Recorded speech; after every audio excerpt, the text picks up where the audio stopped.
Welcome back to another video. Today we are going to be looking at Leviatan's pistol rounds because they are currently 8-0 undefeated in their pistol rounds in their 2 matches, 4 maps that they've played against Team Liquid and Paper Rex. And the question that we're going to be answering today is, are Leviatan really that good at pistol rounds to go 8-0?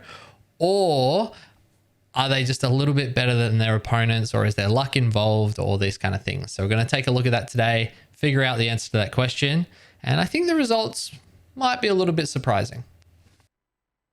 Okay, so the first map that we're going to be looking at is Haven, where Leviatan started on defense. So this is the first round of the map.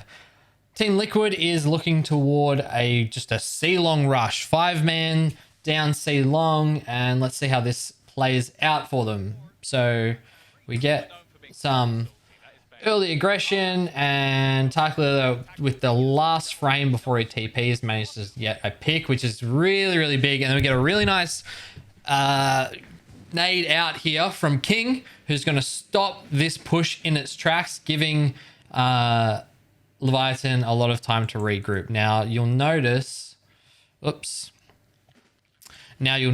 that we have 2 players in CT, 2 players in garage. They've completely protected this garage space. They know that no one's creeping through B, at least not into B yet. And we have Fade all the way over on A. So Liquid invest all of their util here. The one breach flash, the fault line, aftershock, haunt, seize, the raise nade all comes out. And let's go back just a second. So all of the util from Leviatan is already out. And now as soon as Soulcast touches the plant, this fault line is ready to go from Leviatan here. So we get the breach stun, the fault line comes through across here, and we get the paranoia coming across here. Slight thing that I would have liked to have changed. I think if the paranoia comes across here and the fault line, stays in that same spot, you're not double stacking that utility. If you're familiar with League of Legends, it's kind of like chaining your CC, where you don't want to use both your stuns at the same time. You want to stun and then stun again, so the crowd control effect lasts longer. So I think that would have been a little bit better, and they might have got out of this round a little bit cleaner. But in saying that, it's a great retake here from Leviatan as they push back into site with all of their util advantage, because Team Liquid's already used all of theirs. See, you get the satchel in, and then Leviatan's already reclaimed all of back site. The Fade Haunt comes in quite late, but it's not going to matter. I think you could almost say to wait. It took 8 seconds for Fade to run from where she was on A all the way to get that Haunt lineup. If you give Liquid the extra 8 seconds on site, maybe they get into better positions. So I think I like the call of Leviatan going off of that spike plant. You know that with someone planting the spike, they're effectively a wasted body and they can't fight. So it's a 4v3 as they retake. You force them off the plan. Everything's chaos. And that you're going to be able to walk into back of sight a lot easier. So I do like the call to not wait for Fade there and push into sight. Second pistol round, Leviatan's now on attack, and it's their turn to send it down C long. Team Liquid has got 2 players here, but Dimasek just starts walking down C long. I absolutely hate this. This is maybe a trade and out, but he's also smokes. A 1-for-1 trade favors the attackers. So it's just a really strange decision for Dimasek to, at the start of the round, without hearing anything, just to walk down C long. Scream also uses his nade to stop the push, and Leviatan go, all right, well, we've got some util, we got to kill. We're going to rotate out here and figure out where the rest of these players are, because they're probably already rotating to C, and maybe we can walk onto A for free, but also smokes are down. If we flush out the chamber, we can play a really nice post plant on B, because they won't be able to smoke off the B entrance. I imagine what they're thinking. That's what I would have been thinking at this round, and that's what they're going to end up doing. So they expect the chamber A long, very common position. If he's not C long, he's probably A long. And they flash out here. Chamber's forced to TP away. And as soon as they get that, they go to B. They've seen that they've posted up on A. The other players are probably on C. They put some aggression around towards Melsa, but they don't actually end up breaking the trademark. So they know that they've still got that control. They aftershock to make sure that King can get the plant, and they all fall back. Now this little section here could have been a little bit cleaner from Leviatan, because Liquid just pauses for a moment. They're going to realize soon enough that they're playing post plant, especially with that smoke. They come in and they clear out. They converge on B really, really nicely as 3 players all converge at once. They realize that Leviatan's playing this angle.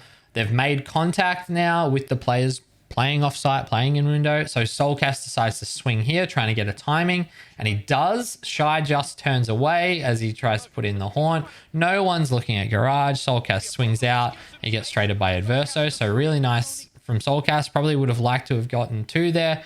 Bunch of utilities dumped here from Leviatan, and we're left in a 3v3. Now this is a really tough spot. They're deafened. They're decayed.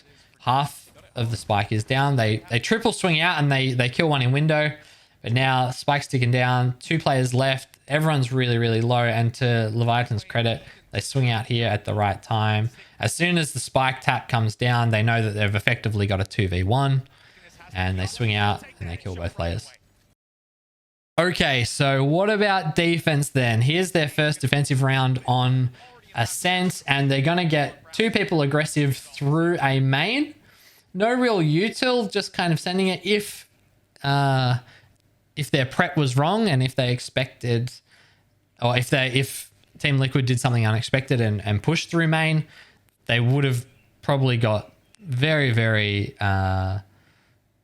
upset because this is a very early push that comes in from Chamber and Astra. As soon as the round starts, they're just straight on and going.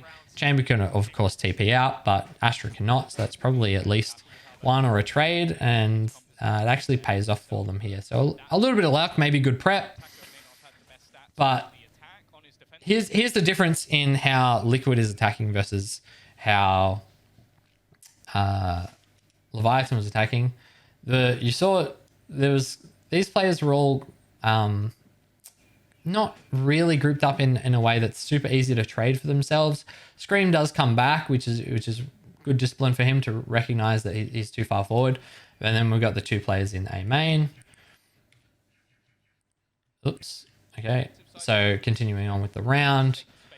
This Chamber drops back and he starts looking in towards, so Yampi's looking in towards Cubby here. He puts the TP down and luckily gets out of range of this fight. Right as this is happening, Scream and Navira are pushing into market, and so this would have been much better if Yampi was pushing into market with Scream and Navira here, but unfortunately gets caught in this Takalila fight. He has to, now his timing's disjointed. Takalila smartly runs away from that fight and goes back to regroup. Navira gets taken out by King, who gets traded out by Scream. Scream hits 2 great shots here. And then now, here's another thing. Leviathan are really good at recognizing when they need to take risks and when they don't. So if they were down numbers, Takalila, I think, commits to this fight. I think they're really good at drilling, at least in the rounds that I've seen, when to take these fights. Because they were even numbers and defenders have the advantage, he goes back. Now, Adverso is pushing down CT here. He's going to get a really nice timing, and because he takes the risk because they're down numbers, he gets rewarded.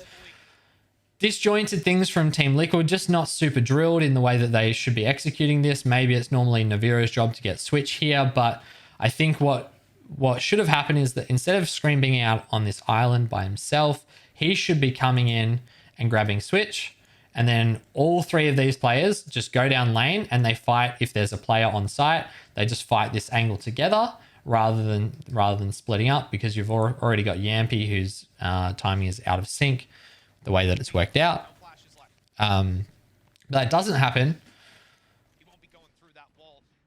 Who is it? Dimasic comes to get the switch, and then again Adverso gets this great timing, unexpectedly pushing through the Phoenix wall, hits a massive shot on Dimasic, who was just running this direction. No idea why he's running this way. At least he had his gun out. Then Scream whiffs 5 shots, and Adverso gets away with his life until Yampy comes in. And see that delayed timing has worked out for them nicely there. So it's back down to a 2v3. And Taco Lilla and Melsa, they hear the plant. And this is another thing. Team Liquid just feeling really disjointed, and Taco and Leviatan capitalizing on it. Soulcast came into plant, but in thinking that they had the time and the space, he drops it off to Scream, because this whole strategy that Team Liquid is running is because you only have 6 ult points on Phoenix, is that you're just trying to get that ult, because the ult's one of the best ults in the game. A free life that you can use all your util with, and effectively be trade denial. It's why Rendezvous Chambers TP is so good as well, because it's trade denial. KO's ult also good because it's trade denial. And so they drop off the spike because their whole strategy is about getting as many ults off of Scream. So in case you didn't know, if you're super new to the game, you get 1 ult point every time you plant, defuse, or kill. And so they try and get Scream, which gives Soulcast this really awkward swing. Taco Lilla, to his credit, swings at the right time, tries to hit the shot, because when there's someone planting, it's effectively a player down for the attacking team. So it's really a 2v2. So he swings this, trying to get a fight, and he gets one, and then Scream just tries to swing out. He swings late. It's no longer, that fight was done. He should have just got the plant down at that point. He tried to trade it out. Taco Lilla already had his crosshair there ready to go, and he gets a great shot. And then, so a very minor thing here, Leviatan does the right thing. They group up, and they're watching this angle. You know, Taco's just seen into sight. So there's unlikely going to be aggression coming out early. What I would have liked to have seen is Taco actually moving this way toward Melsa, and they create this where they're playing 2 players together. Luckily, Melsa wins this fight, because at this point, Taco's unable to trade him, and this would have been left in a 1v1. Now, Yampy would have been able to get onto site and get the plant down, and then, you know, who knows what happens at that point. But Melsa wins the fight. And you can see Leviatan, not a perfect round, but they played their outs. They played almost perfectly, in the way that they got caught in a disadvantage, and they swung at the right times and awkward timings for Team Liquid. But if Team Liquid had have not made a couple of mistakes in that round, they should have been able to walk away with it. Thank you so much for watching. I did say at the start of the video that we'll be looking at all 8 pistol rounds, which I have already recorded and reviewed and analyzed, but the video ended up being far too long. So there will be a part 2 where we're looking at Leviatan versus Paper X in those 4 pistol rounds. And I just think I prefer the videos if they're under 20 minutes, preferably under 15 minutes. So thank you so much for watching. Please subscribe to make sure you get part 2, and leave a like and a comment if you enjoyed the video. I really appreciate it, even though I'm losing my words. I'm in a rush because I'm about to go out to dinner now. So I'll get this video out, and then I will get the part 2 out later tonight as well. Take care, guys. I'll see you tomorrow.